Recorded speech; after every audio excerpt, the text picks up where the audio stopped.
llama la atención porque son muchachos de secundaria, ¿no? A ver, quiero ver qué tal nos va. Me entusiasma mucho, la verdad. Ok, muchas gracias. Bueno, iniciemos. ¿El rock peruano te ha inspirado para tu libro Casetera, Perú? Sí, bueno, una de las cosas que más me gusta es escuchar música, aparte de leer. Y en este caso lo que quise hacer es, digamos, unir ambos hábitos. Y bueno, sin duda es que el rock peruano ha influenciado mucho desde las bandas. En este caso he tomado bandas ícono con sus canciones más importantes y las que más me gustan también. Y bueno, las coloqué en el texto, pues, ¿no? Interesante. Eh, ¿Por qué crees que el rock peruano es tan bueno para un libro? Vaya, en realidad el rock peruano es una de las formas expresivas de Latinoamérica más importantes. Bueno, desde mi perspectiva, si bien es cierto, no se les da a conocer mucho porque creo que no hay apoyo estatal, no hay apoyo de las autoridades.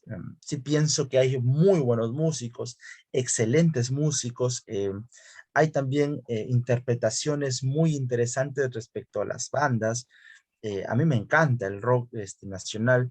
Es más, en Spotify, en YouTube me creo siempre listas o playlists, lo que le llaman ahora, de canciones de estas, ¿no? Una de Trujillo y una del Perú en general, porque considero que musicalmente y también por una cuestión de temáticas son muy complejas y muy bonitas. Claro, sí, la parte de que no tiene apoyo del gobierno, porque hay muchos jóvenes que pueden que quieren ser cantantes y pueden, pero no tienen el apoyo necesario. Correcto, sí. Sin dudas que eso pasa. Bueno, hay muchos estudiantes como ustedes que yo he llevado, yo enseño secundaria también, que siempre están escribiendo cuentos, poesía. Yo noto que tienen mucho talento, pero que después cuando llegan a casa les dicen que la poesía o que la narrativa no tiene futuro o no te va a dar dinero. Entonces, ahí como que se desaniman, ¿no? Pero si hubiera toda una política, en este caso artística en el Perú, sin dudas como en Argentina, por ejemplo, la cosa sería muy distinta. Claro.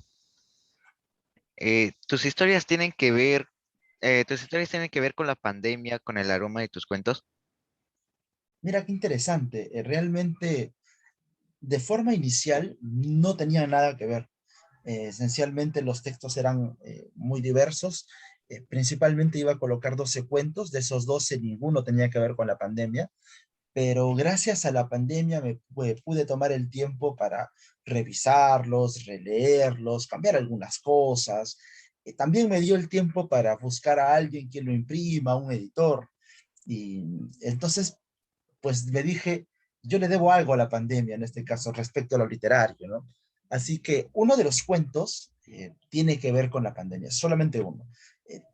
Gira intrínsecamente sobre este tema y es la historia de un familiar mío que eh, lamentablemente su padre y su hermano fallecieron en conjunto prácticamente el mismo día por la pandemia, por justamente enfermarse de COVID, ¿no? Entonces, ya, pensé que le debía algo a la etapa, al momento, y además esto ha sucedido y es ese cuento que pues obviamente tiene mucho que ver con la pandemia. Los demás no, los demás hablan sobre otros problemas sociales. Sí, eh, ¿qué piensa usted de los suicidios en adolescentes como profesor que usted es? Vaya, qué pregunta tan buena. Eh, es más, es un tema que a mí me interesa tanto que lo puse en el texto. En el texto hay uno que se llama Suicida de 16 justamente y habla acerca de la señorita, de una señorita que se suicida, ¿no? Eh, Creo que es un problema muy, muy importante. Debe ser tocado con la importancia que merece. Creo que acá en el Perú no se le da un realce al gran problema psicosocial que viven las personas, especialmente y que bueno, realmente tienen algunos desenlaces muy, muy complejos que nosotros los vemos prácticamente a diario en la televisión y que parece que nos cegamos y que no queremos hacer nada porque todo sigue igual. Entonces, bueno, sin dudas que usé el libro como, como un modo para tocar este tema y quién dice también, ¿no? Colocar mi voz de protesta frente a estas eh, complicaciones que suceden y que creo que nadie o no quieren hacer nada o no pueden hacer nada. Yo creo más que es lo primero, ¿no? Pero sí, pues ¿no? Sí, eso sucede y se debe tocar. Sí, obvio. Le paso con mi compañero Jorge Rosales. Él va a hacer la continuación de la entrevista. Ya, ok. Ya, esta es la pregunta. ¿Cuántos artistas del rock peruano han comprado tu libro? O Ah, algunos que mira, tú conozcas. qué interesante, Jorge. Gracias más bien por la pregunta. Bueno, hay un bajista de una banda de rock que se llama Demente Común. Él es Oliver Castillo. Se volvió un amigo mío gracias a que adquirió Casetera, ¿no? Me escribió el interno por Twitter y me dijo que deseaba un ejemplar. Se lo mandé, le gustó. Es más, entiendo que lo ha compartido con sus amigos de la banda. Eh, y bueno, él lo adquirió, lo compró. También, hasta donde sé, pues yo, de la gente que se maneja en cuanto a lo musical, él lo ha adquirido, ¿no? Después ha llegado el libro a dos librerías muy importantes de aquí, del Perú. Bueno, son tiendas que se desenvuelven en cuanto a la música, ¿no? Venden discos, polos, playeras de ese tipo, y han llegado pues hasta allá, ¿no? Una es El Grito, que está en Lima, y otra es Muki, que es una librería muy importante en cuanto a música del Perú. Ha llegado hasta estos dos puntos. Me imagino que como son muy revisados, muy concurridos por personas de la escena perdón, peruana, espero pues que hayan adquirido, ¿no? Por último, ha llegado también a la librería que se llama Rock en Cusco, también se vende el libro en Cusco, está por allí. No sé si alguien lo habrá comprado de los grupos, de las bandas de Cusco, no sé, pero está por allá, ¿no? Y entiendo que es un lugar también muy recurrido por personas que les gusta la música, así que espero que alguno ahí lo haya visto por ahí de repente la portada y le haya llamado la atención. Muy buena respuesta para mí. Ya, otra pregunta. ¿Qué piensas sobre el aborto? Mm. Vaya, qué interesante pregunta. Me pones entre la espada y la pared. Cuando estoy en clase suelo no responder este tipo de preguntas porque no tenga una posición, sino porque quiero que mis estudiantes tengan sus propias posturas, ¿no? A veces los estudiantes se dejan llevar por los docentes y es lo que nosotros no queremos, especialmente yo no quiero. Por eso casi no doy mis posturas, pero en este caso que estamos fuera de las aulas y me planteas esa pregunta, yo considero que el aborto respecto a el terapéutico debe ser obviamente una ley o debe estar expuesto en una ley peruana, ¿no?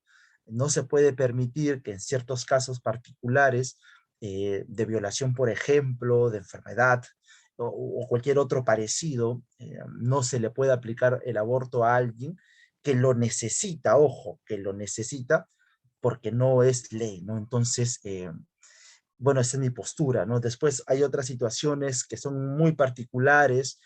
Bueno, ahí sí yo ya no podría opinar mucho, creo que ya tiene que ver con la perspectiva moral o ética de cada uno, ¿no?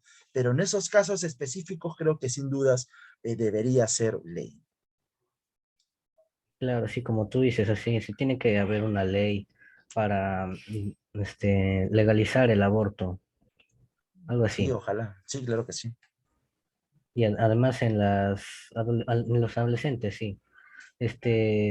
Hay también en algunos casos que pueden llegar a perder la vida por el feto. Por supuesto, esos puntos justamente son los que considero deben llevar a la aplicación de una ley, ¿no? Bueno, en el texto casetera toco el ejemplo de una chica que probablemente sea estudiante como ustedes, 13, 14 años, eh, que queda embarazada por desconocimiento de las, eh, en este caso, bueno, medidas de protección para esto, ¿no? Desconoce y queda embarazada y tiene que abortar porque en una sociedad como la nuestra, que casi siempre la gente dice, no al aborto de frente, pero no apoya a quienes quedan, a las chicas que quedan embarazadas, a las parejas jóvenes que van a tener un hijo, o sea, dices no al aborto, pero no los apoyas. Entonces, si tú deseas que, pues obviamente estas personas, estos jóvenes, prosigan con el proceso del embarazo, hay que crear también, en este caso, digamos, un ambiente propicio. Hay que darles las herramientas para que pueda llevarse una vida normal. No podemos dejar que nuestros jóvenes también trunquen en mayor medida pues, su futuro, porque tienen que trabajar rotundamente y dejan los estudios para porque van a tener un hijo, ¿no? Entonces, es un tema que sin duda se toca de manera muy específica. Por ahí de repente puede haber muchas personas que dicen, no, esto, no, el otro, no, el otro. Yo los entiendo totalmente, pero eh, creo que se debe aperturar a crear ambientes específicos para todos, ¿no? Si es que no va a haber una ley para el aborto, si no va a haber una ley, entonces hay que crearles ambientes adecuados, ¿no? Por ahí creo que va la situación. Claro, ya. Otra pregunta. ¿Cuál es tu opinión sobre la prostitución? Bien, perfecto. No sé si habrán leído ustedes el texto ya o les habrá pasado la pregunta mi amigo del Rosario, pero bien interesante. La pregunta está bien chévere, ¿no? ¿Qué opino yo sobre la prostitución? En realidad es un problema social. Como yo lo presento en el texto, es un problema social, ¿no? eh, Todo el mundo toma el tema de la prostitución como una cuestión jovial, alegre, de vacilón. Bueno, eso seguramente es para los consumidores, ¿no? Pero no sé cuántos se ponen a pensar en quienes se ponen en escaparate para la prostitución, ¿no? No se ponen a pensar en qué han pasado, qué ha vivido para que alguien acepte ser una prostituta, ¿no? Entonces, bajo esa perspectiva, es importante poder reconocer que las chicas están allí porque no tienen otra alternativa en la vida. Entonces, creo que el tema de la prostitución se debe tocar desde ese lado, no desde el lado que consume, porque si no todos te van a decir a favor, a favor, a favor, sino desde el lado que el que sufre el aspecto de la prostitución. Es sin dudas que es un problema social muy complicado, porque si bien es cierto, algunas chicas llegan a la prostitución porque en su contexto no tienen las formas de vida adecuadas, pero también hay una red que se oculta de debajo de la sociedad que roba niños, roba adolescentes, para que en este caso obligarlos a que puedan o se prostituyan, ¿no? Y eso, sin duda, es que las redes de este tipo son muy difíciles de afrontar, ya no se puede afrontar de manera individual como ser humano, sino más bien se tiene que confrontar desde una cuestión social, ¿no? El Estado debe crear no sé si una ley o todo un proceso para ese tipo de detalles. Ya, ya. Última pregunta de mi parte. Ujú. El maltrato infantil en los colegios. ¿Cuál es tu opinión también? Bien, a ver, si nosotros hablamos de la sociedad trujillana, es una que es muy tirada a la antigua, ¿no? En general, en general es muy tirada a la antigua. Las ideas de libertad actuales que, por ejemplo, están en Europa, están en Norteamérica, aquí al Perú y a Trujillo especialmente están demorando en llegar. O de repente llegan y nosotros le damos la espalda, no queremos, ¿no? Es por eso que todavía se reconocen en el factor educativo, por ejemplo, muchos prospectos de abuso, ¿no? En el ámbito educativo. Por ejemplo, todavía se acepta mucho que el docente pueda agredir a un estudiante, cuestión que obviamente es incorrecta, ¿no? Pero se acepta también lo incorrecto, ¿no? De que el estudiante, perdón, lo contrario, que el estudiante es el que se cree vivo, ¿no? Como también hay docentes los que se creen vivos, eh, vayan y puedan agredir física, mentalmente, psíquicamente también a su docente. Entonces se supone que en el prospecto de educación ambos entregan todo lo posible para que todo salga bien y ¿por qué no ambos aprendan un poco más, ¿no? Pero lamentablemente estas ideas un poco retrógradas que están dentro de nuestro pensamiento permanecen allí, no permiten que el ámbito de la educación se desarrolle eh, y prácticamente todos estamos confrontándonos, ¿verdad? Eso es obviamente una situación muy compleja, ¿no? Y bueno, si eso lo comparamos también por los grandes problemas sociales que pasan en el Perú, el pandillaje, por ejemplo, en la que muchos de los jóvenes estudiantiles se encuentran, pucha que sería un tema que nosotros jamás podríamos terminar de tocar, ¿no? Pero que finalmente están en nuestra sociedad. Nosotros como docentes tenemos un rol fundamental. Por ejemplo, yo te dije al inicio que me emocionaba que ustedes, por ejemplo, me puedan entrevistar sobre esto, sobre el tema del libro y me emociona porque identifico rápidamente que son jóvenes entusiastas, son jóvenes que no se dejan llevar por alguna circunstancia o incongruencia que la vida nos pueda mostrar y en cambio confrontan a la sociedad y sus problemas de una manera muy directa, ¿no? ¿Quién te escribe un estudiante de 13 años a un viejo de 30? Oye, te quiero hacer una entrevista. Esa es una cuestión muy interesante. Cuando yo leí me emocionó y eso es muy bueno en realidad. Bueno, es lo que tengo que decir al respecto, Jorge.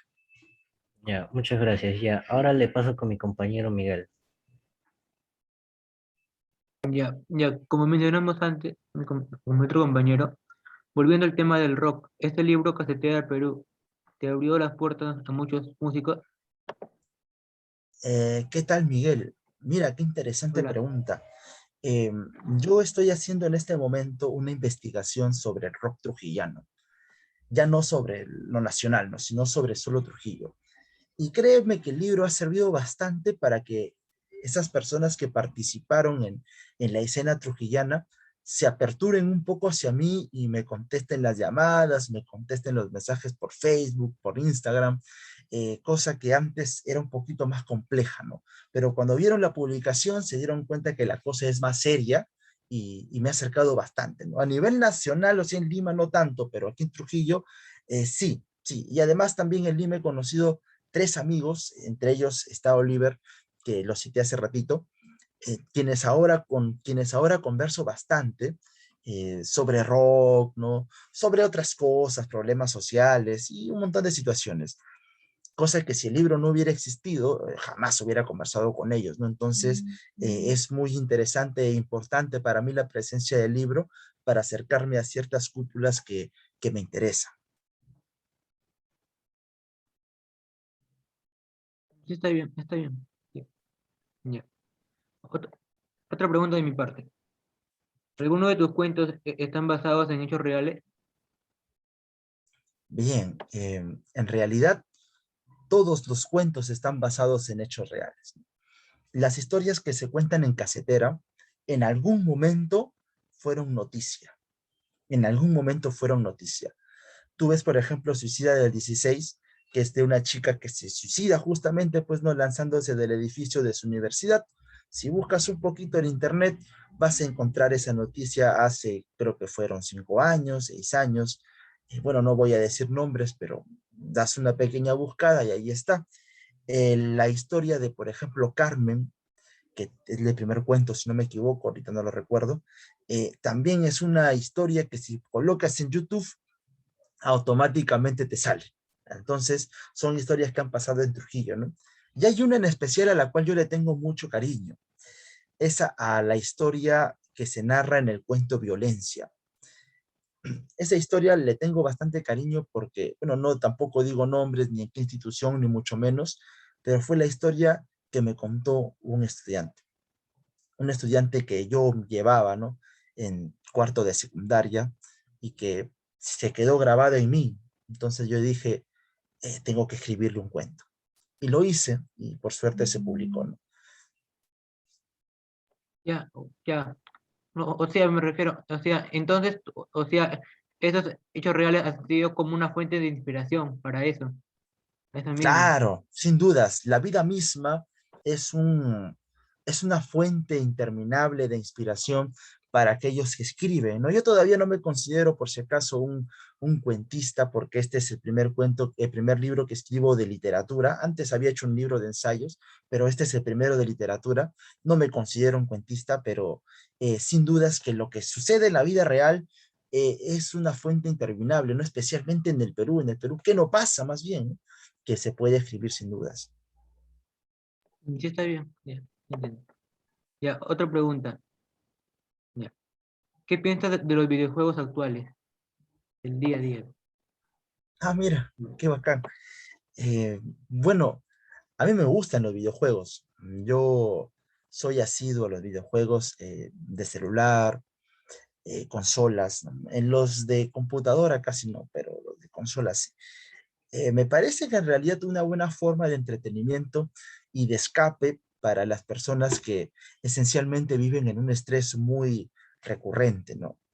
Sin embargo, y como todo en la vida, ya se vuelven un problema cuando no sabemos distinguir entre las horas que se puede jugar y las horas pues en las que ya es un abuso jugar, ¿no? Mira, por ejemplo, yo tengo muchas mis consolas de juego y cuando estoy cansado del trabajo, me siento y me pongo a anotar goles o a matar zombies, ¿no? Entonces, no hay ningún problema. Pero sería complicado ya cuando yo deje mis labores de trabajo por estar jugando. Lo mismo pasa con los estudiantes, pienso yo. ¿Quién no quiere estar matando zombies de vez en cuando, no? O haciendo, o matando soldados, no lo sé. Se puede, pero cuando ya lo haces y dejas de lado otras responsabilidades, sin dudas que se convierte en un problema, ¿no? Y no es un problema solo, créeme, de jóvenes, por si acaso. Es también un problema de gente mayor, porque el juego actual no solamente tiene que ver con los videojuegos, ¿no? Sino que también con otros juegos de apuestas que en la actualidad están resonando bastante en nuestra sociedad, mucho. Entonces, ya estos también se vuelven, cuando son en entretenimiento, creo, me parece que no hay ningún problema, pero cuando ya se vuelven una cuestión más eh, socialmente compleja, hay que evitar, pues, ¿no? Ya creo que cada uno, aquel que tiene una personalidad determinada puede hacerlo, ¿no? El problema es que no todos tenemos una personalidad determinada, no establecida. Ese es el gran problema.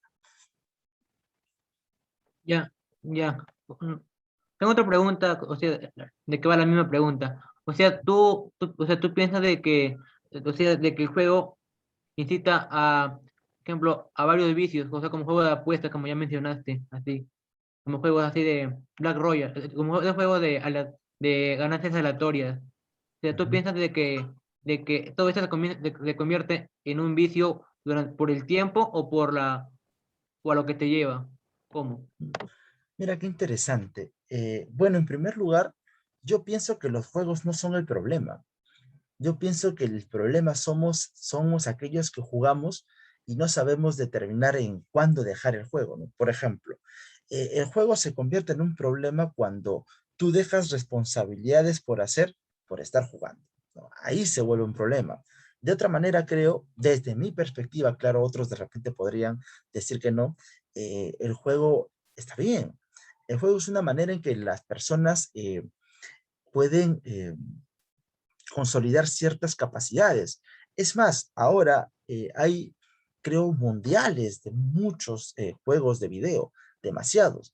O sea que son socialmente aceptados, ¿no? Entonces, claro que sí, claro que son una buena herramienta, pero según la perspectiva que tengas, cómo asumas el juego, ¿no? Por eso digo, en realidad el juego no es el problema somos nosotros en cómo asumimos el juego y las cosas que dejamos por el juego.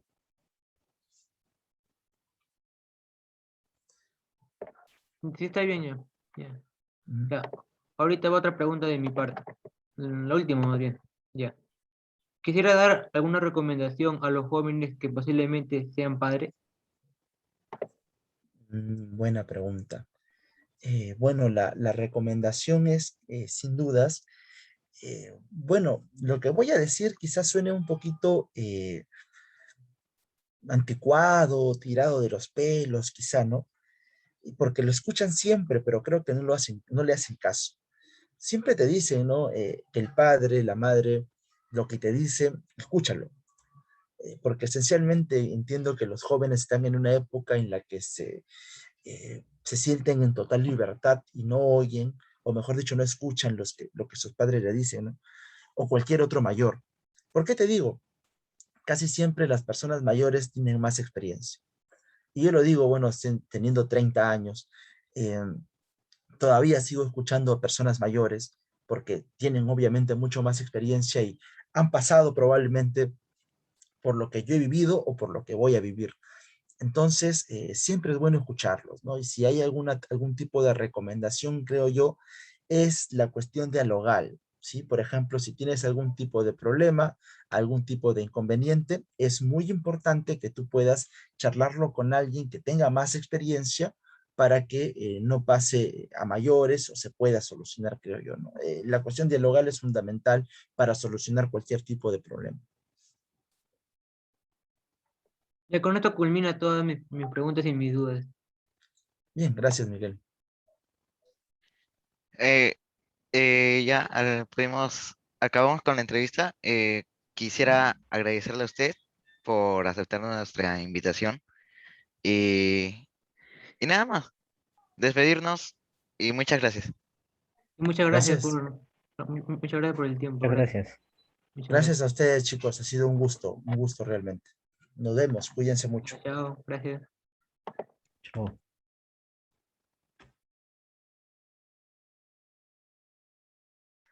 No te salgas, no te salgas. Gonzalo. No, no, no. Que vuelva a entrar.